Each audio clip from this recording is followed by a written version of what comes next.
Hello, am I audible? Yes, ma'am.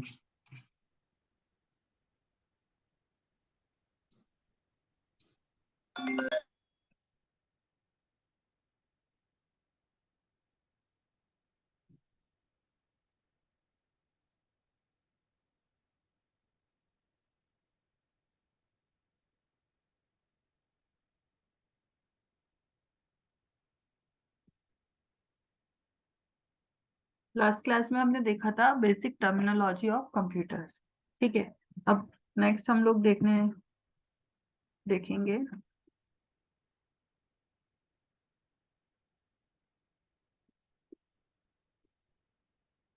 Functional unit. ठीक है, functional unit के अंदर क्या है?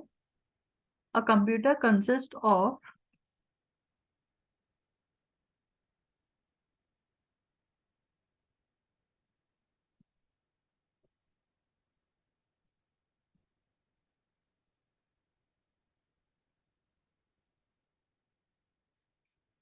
a computer consists of five functionality independent main parts: input, memory, arithmetic logic unit, output and control unit।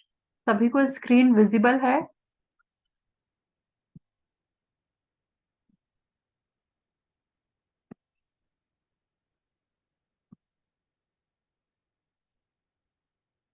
Screen visible है क्या सभी को? Yes, आवाज? ma'am. ठीक है, ओके। ठीक है, तो ये बेसिक 5 कंपोनेंट्स होते हैं किसी भी कंप्यूटर के अंदर। क्या कंपोनेंट्स होते हैं? Input, output, memory, ALU and control unit.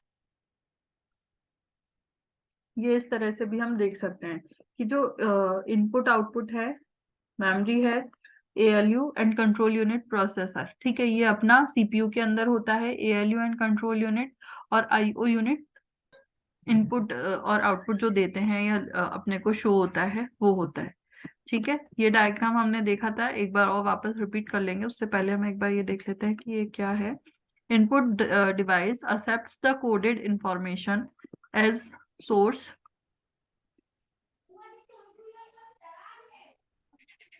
Programme. आप लोग प्लीज अपना म्यूट कर लीजिए।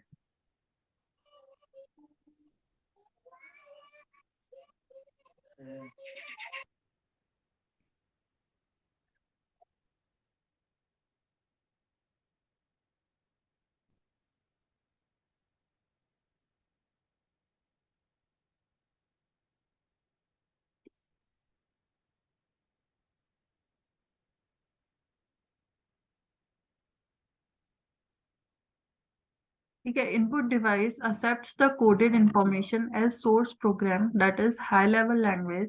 This is either stored in memory or immediate used by the processor to perform the desired operations. The program stored in the memory determines the processing steps. Basically, the computer converts one source program to an object program, that is into machine language। क्या मतलब हुआ? जो भी input दिया जाएगा, क्या input दिया जा सकता है? कोई भी कोडेड इंफॉर्मेशन। ठीक है, एज अ सोर्स प्रोग्राम कोई भी इनपुट दिया जाएगा, उसको मेमोरी में स्टोर किया जाएगा। ठीक है, मेमोरी में स्टोर करने का मतलब क्या हो गया? जिसको अभी इमीडिएटली यूज में लिया जाएगा। ठीक है, उसके बाद जो प्रोसेसर है अपना, वो उस पर वर्किंग करके using control unit and ALU unit desired अपना आउटपुट अवेलेबल करा देगा। ठीक है, तो ये हो गया अपना बेसिक स्ट्रक्चर ऑफ कंप्यूटर। अब इसका क्या ब्लॉक डायग्राम रहेगा, एक बार आप ये देख लीजिए और इसको नोट डाउन भी कर लीजिए। क्या ब्लॉक डायग्राम है इसका? सबसे पहले इनपुट यूनिट है। ठीक है, इनपुट यूनिट से डेटा इनपुट किया, एंटर किया। यहाँ से जो डेटा एंटर किया गया था वो गया स्टोरेज यूनिट के पास। स्टोरेज यूनिट में क्या क्या चीजें हैं? Secondary storage, primary storage. ठीक है, तो यहाँ से जब इनपुट किया गया तो यहाँ पर ये प्राइमरी या सेकेंडरी स्टोरेज के अंदर ये स्टोर हो गया। प्राइमरी स्टोरेज में वो डेटा स्टोर होगा जो इमीडिएटली यूज्ड होगा। ठीक है, किसके द्वारा यूज होगा? सीपीयू के थ्रू। जब सीपीयू उसको यूज लेगा तो प्राइमरी, और अगर उसे परमानेंट स्टोर कराना है तो वो आपका सेकेंडरी स्टोरेज के अंदर चला जाएगा। ओके। और नेक्स्ट यूनिट है सीपीयू, सेंट्रल प्रोसेसिंग यूनिट। अब सेंट्रल प्रोसेसिंग यूनिट के अंदर क्या क्या चीजें हैं? Control unit and arithmetic and logical unit. इन दोनों में डेटा अपना एक्सचेंज होता रहेगा। ठीक है, और फिर पूरा प्रोसेसिंग के बाद हमें आउटपुट यूनिट के थ्रू अपना आउटपुट मिलेगा, और जिसको कि बोलेंगे इंफॉर्मेशन। तो इंफॉर्मेशन क्या हो गई है? इंफॉर्मेशन हो गई है आपका प्रोसेस्ड डेटा। मतलब डेटा जो भी इनपुट दिया गया था वो प्रोसेस्ड फॉर्म में हमें जो भी हमारा आउटपुट चाहिए था वो मिलता है, दैट इज कॉल्ड इंफॉर्मेशन। ठीक है, आप एक बार इस डायग्राम को बना नोट कर लीजिए, ड्रॉ कर लीजिए।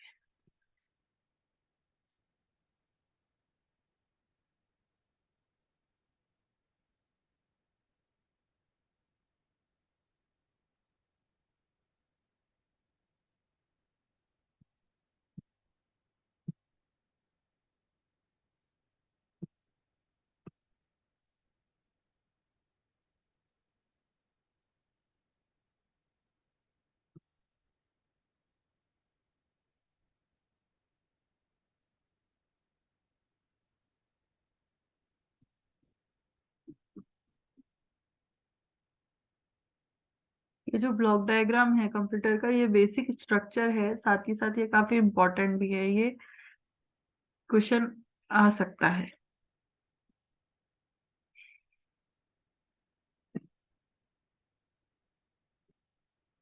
ये चले आगे। Now what is input unit?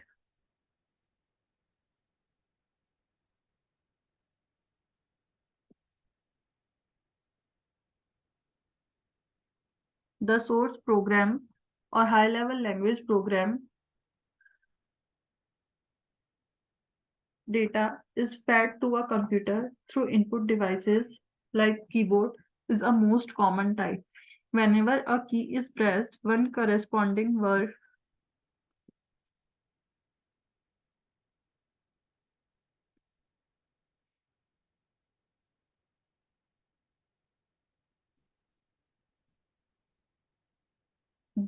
Whenever a key is pressed, one corresponding word or number is translated into its equivalent binary code over a cable and fed either to memory or processor. ठीक है, अब क्या हुआ इसका मतलब? इसका मतलब ये हुआ कि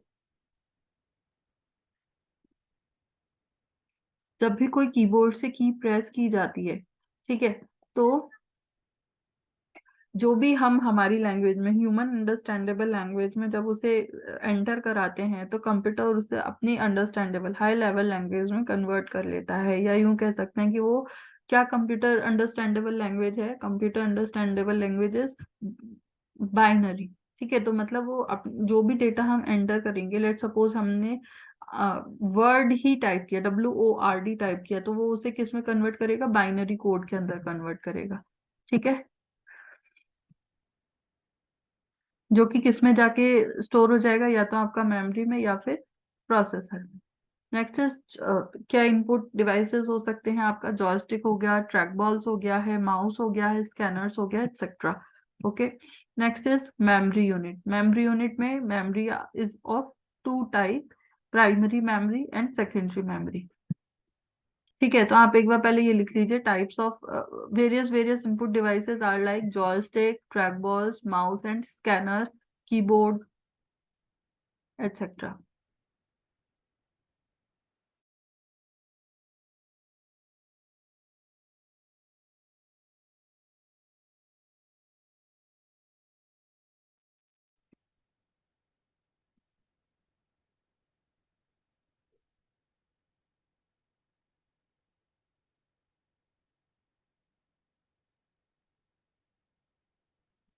ठीक है,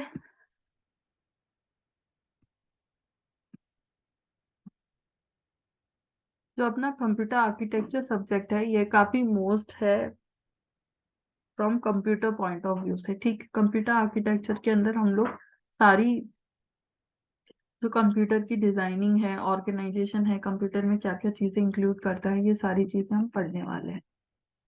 ठीक है, तो मेमोरी यूनिट में बेसिकली दो चीजें होती हैं, वो दो टाइप्स की होती है, primary memory and secondary memory. अब now what is word? Word क्या होता है इसके अंदर, देखते हैं।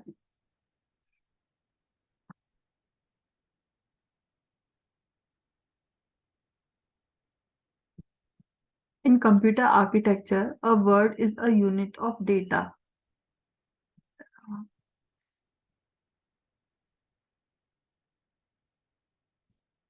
In computer architecture, a word is a unit of data of a defined bit length that can be addressed or moved between storage and the computer processor.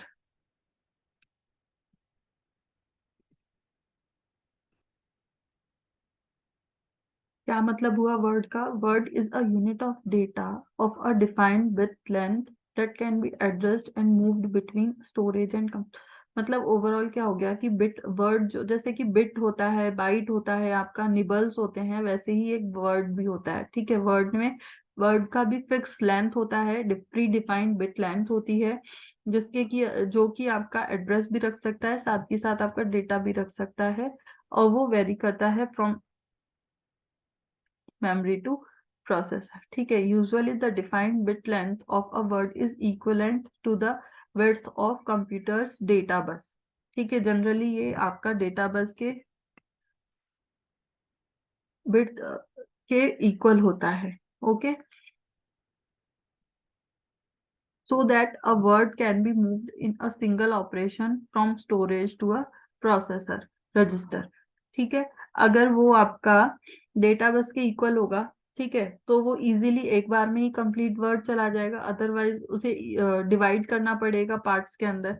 इसीलिए generally क्या होता है, डेटा बस की जो साइज होती है उसी के इक्वलेंट होता है अपना लेंथ ऑफ वर्ड।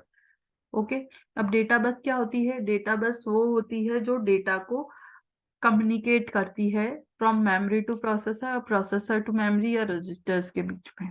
ओके,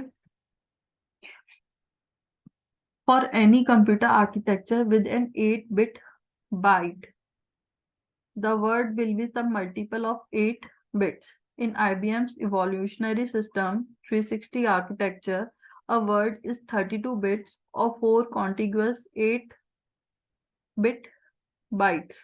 ठीक है, अब बिट क्या होता है, बाइट क्या होता है, निबल क्या होता है?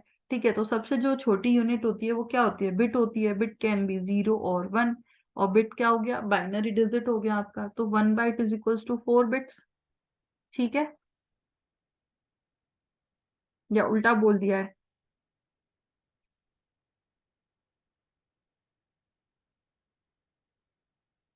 कुछ आइडिया है बिट और बाइट का?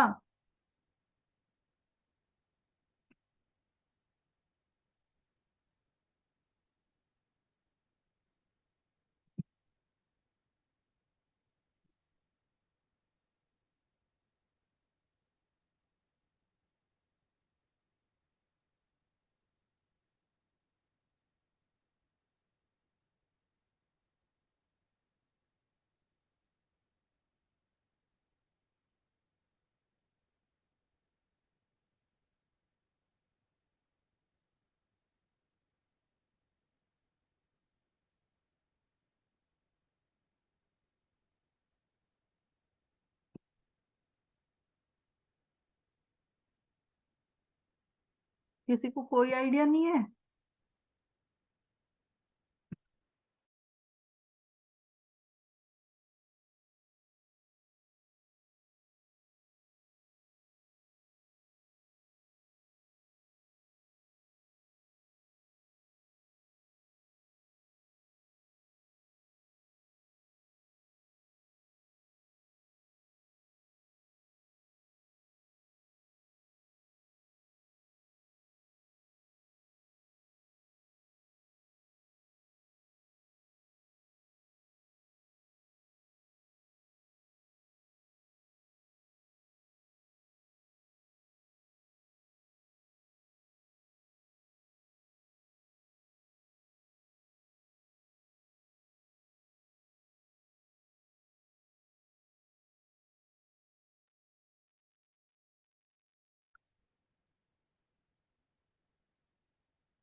आवाज आ रही है क्या?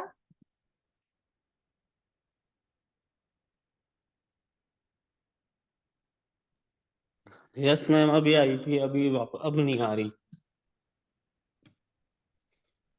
अच्छा ठीक है। इन IBM's अच्छा देखिए, 1 byte is equals to 8 bits होता है। ठीक है, ये तो बहुत छोटी सी चीज है, हम किसी भी कंप्यूटर को पढ़ते हैं तो उससे पहले। ओके, तो क्या हो गया? वर्ड लेंथ,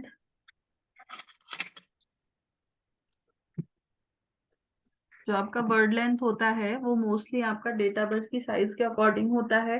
ठीक है, तो जनरली क्या होता है, जो वर्ड की लेंथ होती है वो कितनी होती है? 32 बिट्स होती है। 32 बिट्स का मतलब क्या हो गया? 8 bytes. Okay, in entails PC processor architecture a word, अच्छा ये जो 32 बिट्स होती है ये भी किसमें होगी? जो IBM's सिस्टम होंगे उसमें। अगर इंटेल पीसी प्रोसेसर आर्किटेक्चर की बात करें तो वहां पे अ वर्ड इज 16 बिट्स और 2 कॉन्टिग्युअस 8 बाइट्स। ठीक है, 16 बिट्स का मतलब क्या हो गया? 2 bytes. Okay, a word can contain a computer instruction, a storage address, or application data that is to be manipulated. For example, added to the data in another word space. ठीक है, तो word क्या क्या चीजों को store कर सकता है? किसी भी इंस्ट्रक्शंस को। इंस्ट्रक्शन मतलब क्या हो गया? इंस्ट्रक्शन हो गया आपका कि जैसे सपोज A+B करना है तो उसमें क्या इंस्ट्रक्शन दी है कि ऐड A, B, मतलब A के डेटा को B में ऐड कराना। ओके, इनका एड्रेस भी वो स्टोर कर सकता है, और साथ ही साथ जिस भी डेटा पर मैनिपुलेट करना है, जिस भी डेटा को मैनिपुलेट करना है, ये उसको भी स्टोर कर सकता है।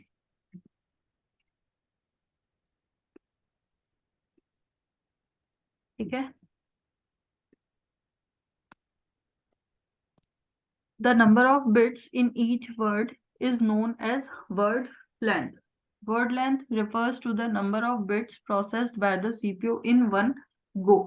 वही वाली चीज है कि डेटाबेस की साइज के इक्वलेंट उसको रखा गया है, तो वो एक बार में ही पूरा जो वर्ड लेंथ है वो निकल पास हो जाएगा। ठीक है, तो इसीलिए इसको बोला गया है कि word length refers to the number of bits processed by the CPU in one go.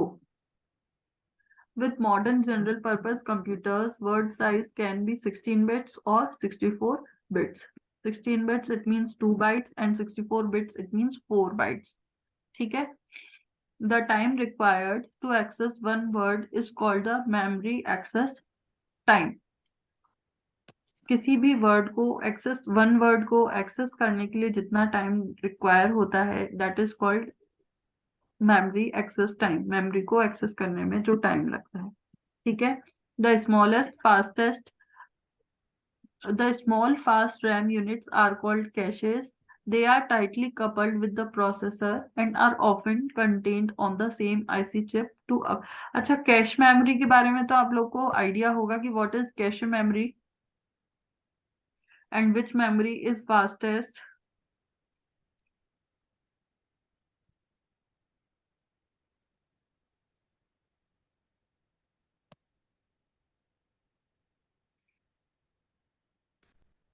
Cache memory के बारे में भी कोई आइडिया नहीं है क्या? ये तो काफी यूज में लेते हैं हम लोग नॉर्मली जनरल अपनी लाइफ में, फोन के लिए भी या लैपटॉप या पीसीज के लिए भी।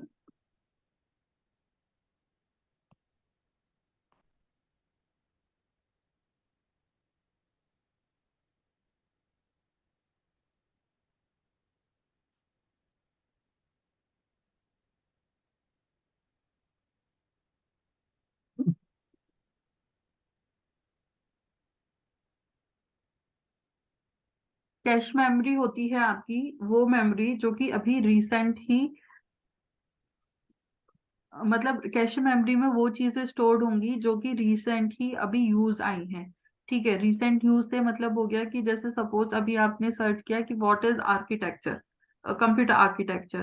ठीक है, इसी के साथ साथ आपने कर लिया what is computer organization, what is the types of memory, ठीक है। इस तरह से आपने 2-3 चीजें सर्च की, तो ये जो जस्ट रीसेंट जो जो पेजेस से आप गो थ्रू हुए हो, वो सारी चीजें किसमें जाकर आपकी स्टोर हो जाएंगी, कैश मेमोरी में, ठीक है। अब कैश मेमोरी में स्टोर होने से जब आप दोबारा इसको सर्च करोगे, किसको, व्हाट इज कंप्यूटर आर्किटेक्चर या व्हाट इज कंप्यूटर ऑर्गेनाइजेशन, तो ये बार बार आपका ओवरऑल मेमोरी, ये सर्वर पे सर्च ना करके आपके कैश मेमोरी से ही वापस अपलोड कर लेगा, और वहां से आपको आपका जो भी रिक्वायर्ड डेटा, जो भी आपने सर्च किया है, वो वहां से आपको शो कर देगा। इससे क्या होगा, टाइम कॉस्ट कम लगेगा, कम टाइम में वो आपको आपका डेटा अवेलेबल करा देगा, ठीक है। तो ये फायदा होता है कैश मेमोरी का, इसलिए ये क्या होती है, आपकी फास्टेस्ट मेमोरी होती है, जो कि क्या करती है, रीसेंट सर्चिंग या रीसेंट यूज डेटा को स्टोर कराती है, ठीक है। अगर बार बार सर्वर से जहां पर भी ये डेटा स्टोर रहता है, वहां से अगर ये इसको रिट्रीव करेगा, तो बहुत टाइम कंज्यूमिंग होगा, ठीक है। तो इस वजह से इसका यूज होता है। अब there are various types of memory, so memory is are of 2 types, primary memory and secondary memory. Secondary memory को एक्सटर्नल मेमोरी भी बोलते हैं, एंड प्राइमरी मेमोरी को इंटरनल मेमोरी भी बोलते हैं। अब जो इंटरनल मेमोरी या प्राइमरी मेमोरी होती है, ये बेसिकली 2 टाइप्स की होती है, CPU, sorry, CPU, RAM and ROM. 3 types की होती है, sorry, okay. CPU, RAM and ROM. CPU again 2 types में डिवाइड होती है, register and on chip cache. कैसे ऐसा करूंगी? अच्छा, वीडियो गेम रिज्यूम बनी है। अच्छा, ओ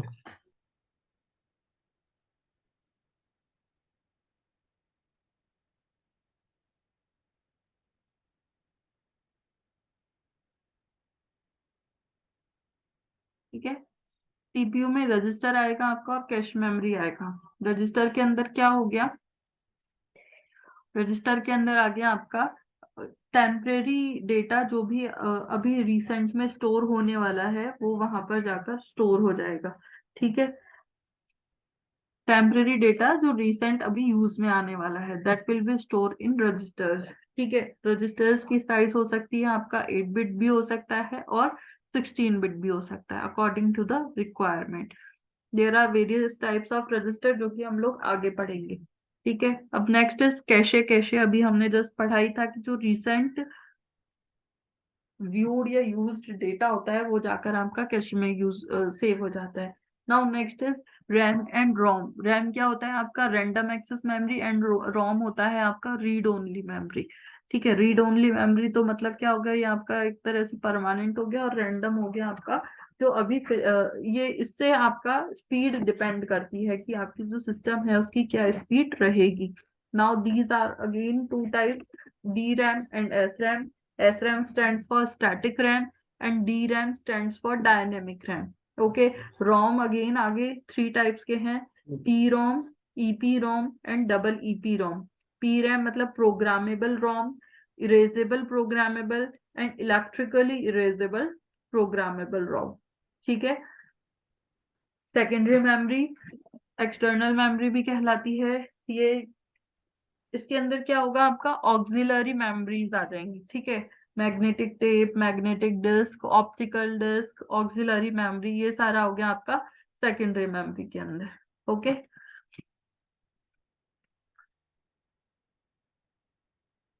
प्राइमरी मेमोरी, आप चाहे तो एक बार ये डायग्राम बना लो, types of memory.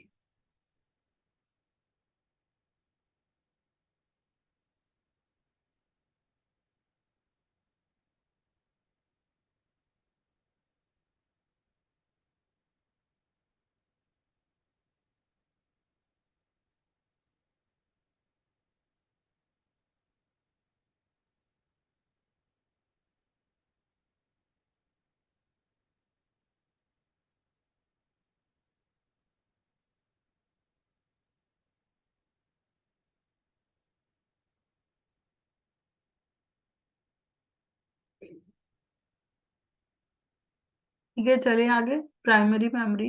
Primary memory is the one exclusively associated with the processor and operates at the electronics speed programs must be stored in this memory while they are being executed.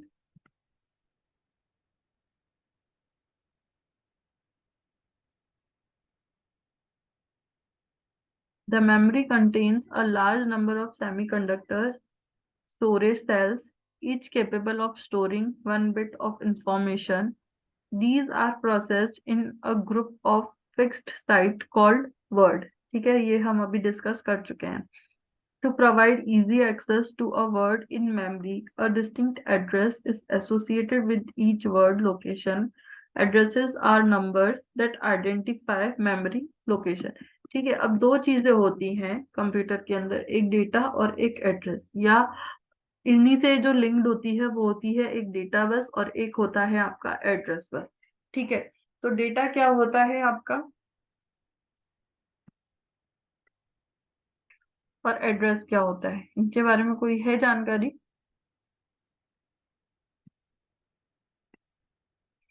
Data होता है आपका जो भी input दिया जाए in the form of image, text, video, audio. ठीक है, वो हो गया आपका डेटा.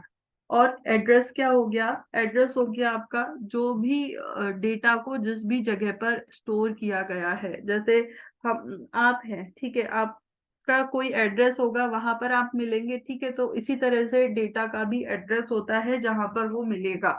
ठीक है, मेमोरी के अंदर सारी चीजों के साथ सारे जितने भी डेटा हैं या जितनी भी चीजें हैं सभी का एड्रेस स्टोर्ड होता है, जिससे कि उसे आइडेंटिफाई किया जा सके कि भाई ये कहाँ पर मिलेगा, कहाँ पर इसका स्टोर है place. Okay, next, number of bits in each word is called word length of the computer. Programs must reside in the memory during execution. Instructions and data can be written into the memory or read out under the control of processor. ठीक है,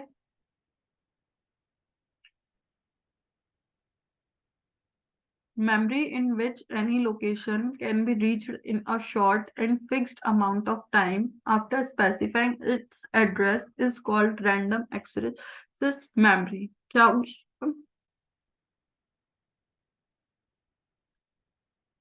Memory in which any location can be reached in a short and fixed amount of time after specifying its address. ठीक है,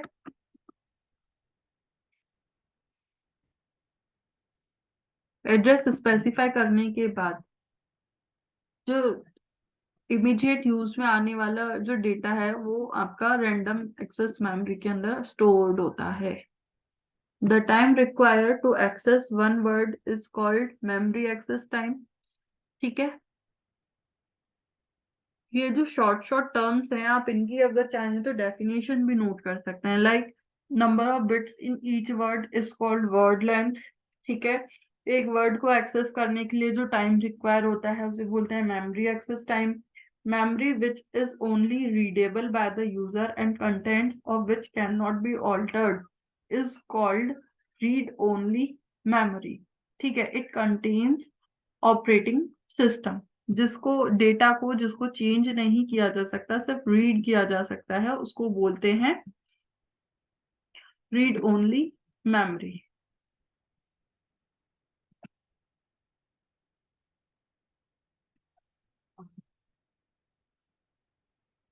Caches are the small, fast RAM units which are coupled with the processor and are often contained on the same IC chip to achieve high performance. ठीक है, अब high performance क्यों रहेगा ये हम लोग देख चुके हैं, क्योंकि ये सारे रिसेंटली व्यूड डेटा को या साइट्स को या जो भी उसके अंदर वर्किंग हुई उसको सेव रखता है, जिससे कि अगर उसकी दोबारा नीड हो तो वो वापस से कैश मेमोरी में से ही रिट्रीव कर ले, उसको बार बार सारी वर्किंग करने की जरूरत ना हो.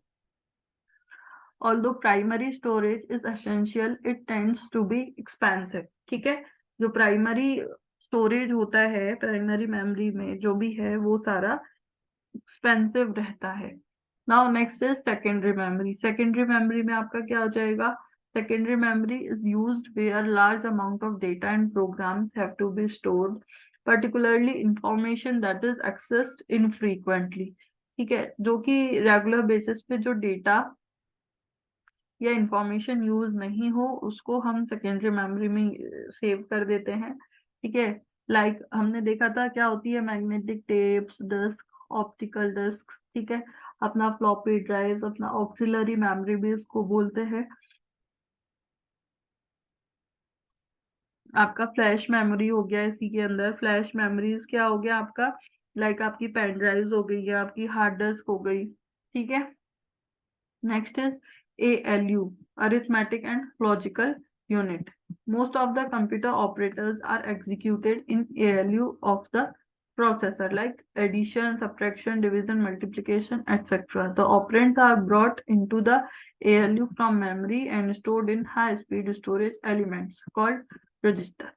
क्या हो गया आपका ALU, क्या होता है, जैसे नाम से समझ में आ रहा है, अरिथमेटिक एंड लॉजिक यूनिट। ठीक है, तो इसके अंदर आपके जितने भी अरिथमेटिक या लॉजिकल जितनी भी वर्किंग होगी, like addition, subtraction, division, multiplication. ठीक है, या फिर लॉजिकल कितना क्या हो गया, लॉजिकल मतलब कि जैसे जितने गेट्स होते हैं अपने एंड और नॉर नॉट।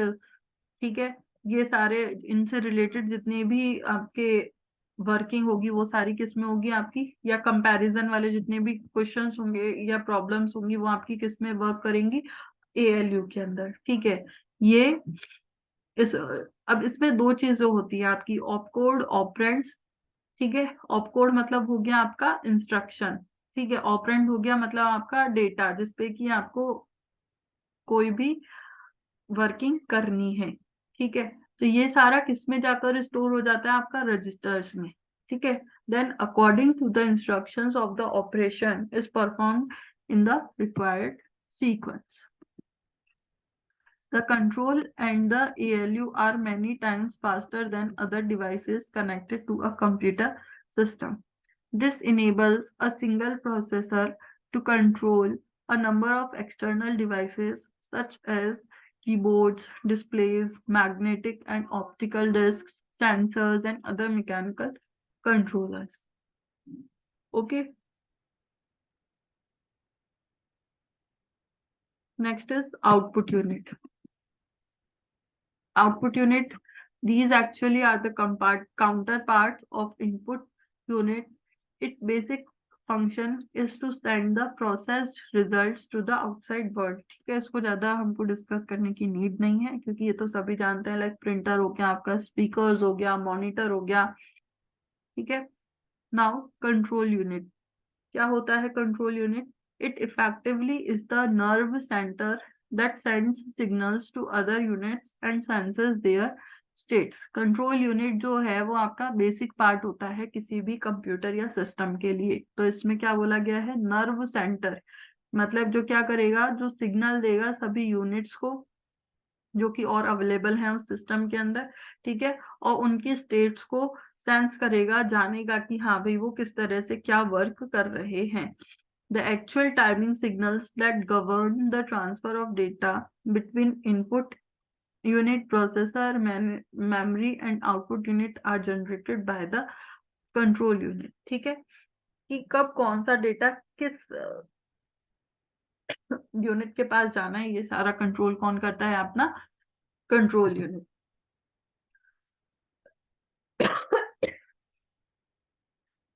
सॉरी,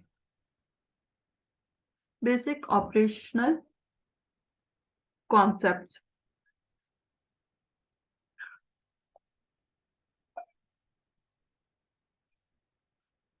अब इसमें बेसिक किस तरह से वर्किंग होती है,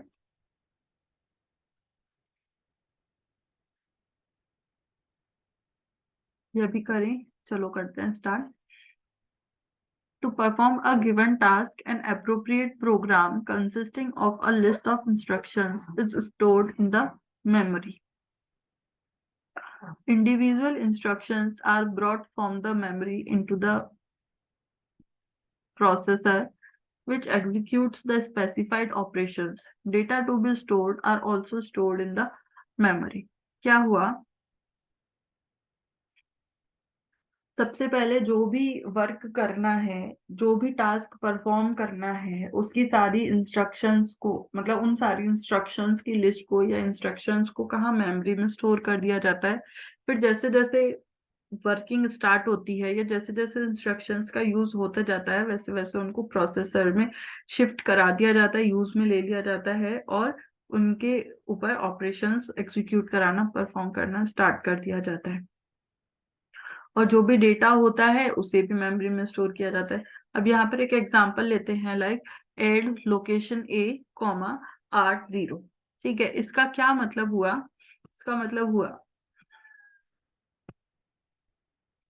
इसका मतलब हुआ कि जो भी लोकेशन ए में डेटा सेव है उसको ऐड कराना है R0 रजिस्टर के डेटा से, और स्टोर भी कहाँ होगा? R0 रजिस्टर के अंदर। ठीक है, जैसे A+B=C, तो लोकेशन जो भी एडिशन का आउटपुट आया मतलब C, उसे कहाँ स्टोर करा दिया? R0 के अंदर। ये इसकी वर्किंग होती है। अब इसमें और क्या इसमें रिटर्न है इसको हम देख लेते हैं। This instruction adds the operand at memory location A to operand in register R0 and places the sum into register. This instruction requires the